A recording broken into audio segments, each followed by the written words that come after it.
Buenas, mi nombre es Camila Flores, soy de la Universidad de Anne France y esta es una tarea de la materia de Derecho Internacional Público.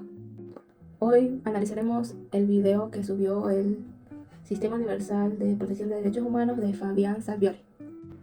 Bueno, para empezar, la corrupción es solo robar dinero del Estado o también puede ser una forma de violar derechos humanos. Fabián Salvioli nos dice que debemos ver a la corrupción más allá de lo político, más allá de lo económico, más allá de lo penal, ya que este es un problema de democracia, de justicia y de derechos humanos.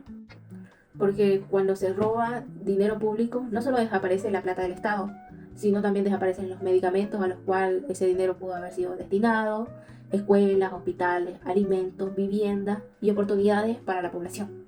Por eso la idea central de Fabián Salvioli es muy clara, y es que la corrupción no roba solo recursos públicos, sino que la corrupción también termina robando los derechos humanos.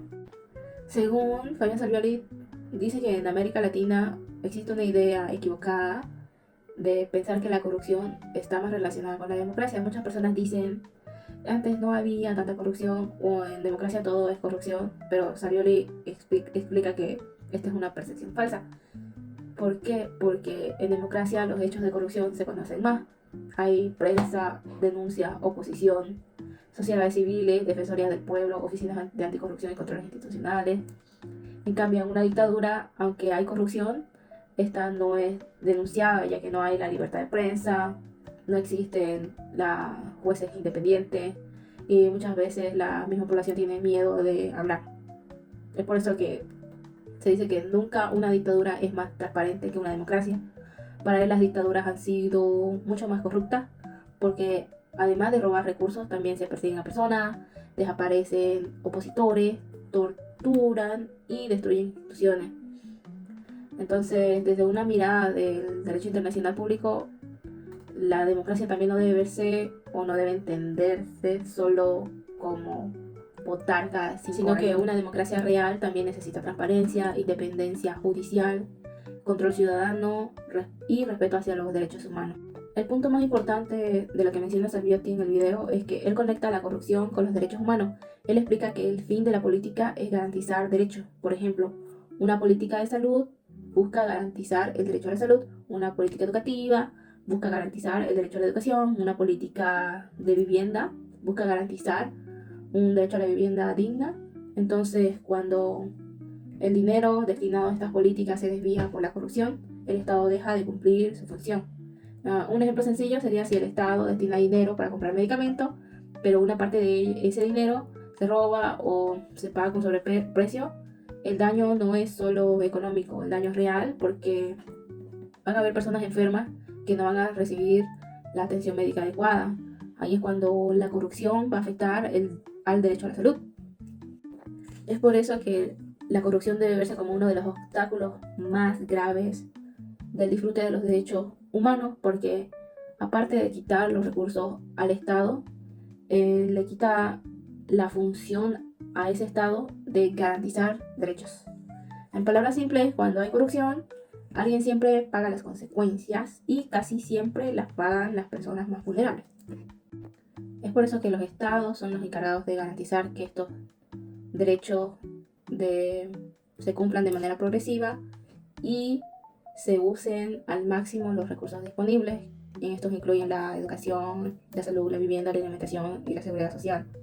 Y como dice Salvioli, los estados muchas veces dicen no podemos cumplir porque no tenemos recursos. Salvioli cuestiona esta excusa porque para él, si hay corrupción, el Estado no puede justificar fácilmente que no tiene recursos, porque el problema no puede ser la falta de dinero, sino el mal uso del dinero público. Es decir, si existen sobreprecios, desvío de fondos o contratos fraudulentos, el Estado está reduciendo su propia capacidad de garantizar derechos. Desde esta perspectiva, la corrupción puede generar responsabilidad internacional porque impide que el Estado cumpla sus obligaciones asumidos en tratados de derechos humanos. Salvioli también nos muestra que la corrupción no afecta a todos por igual. Normalmente golpea con mayor fuerza a quienes ya se encuentran en una situación de vulnerabilidad. Por ejemplo, a una mujer que sufre de violencia puede quedar desprotegida si la policía no acepta su denuncia o si el sistema judicial actúa con corrupción.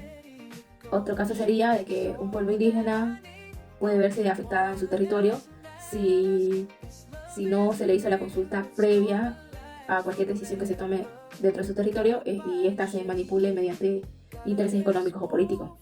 Otra población vulnerable serían los migrantes, que pueden ser víctimas de trata o extorsión si las autoridades encargadas de protegerlo participan dentro de estas redes de extorsión y trata que teóricamente son corruptas, ¿no? Entonces aquí podemos ver que la corrupción no es neutra, sino que tiene un impacto social desigual y esto va a profundizar más la exclusión. Otro punto central que nos menciona Saviola es la crítica hacia los instrumentos jurídicos internacionales. Saviola nos dice que las convenciones internacionales contra la corrupción, como la Convención de Naciones Unidas contra la Corrupción y la Convención Interamericana contra la Corrupción, no incorporan de manera suficiente una mirada de derechos humanos.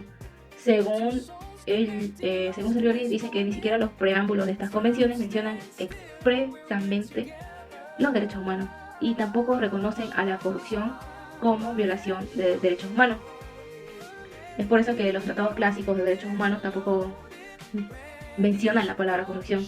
Esto genera un problema a nivel jurídico, ya que los órganos internacionales siempre se basan a interpretar los tratados de derechos humanos para poder vincular la corrupción con violaciones de derechos. Saviola menciona que sí o sí es hacer una búsqueda exhaustiva para hacer esa vinculación entre la corrupción y los derechos humanos.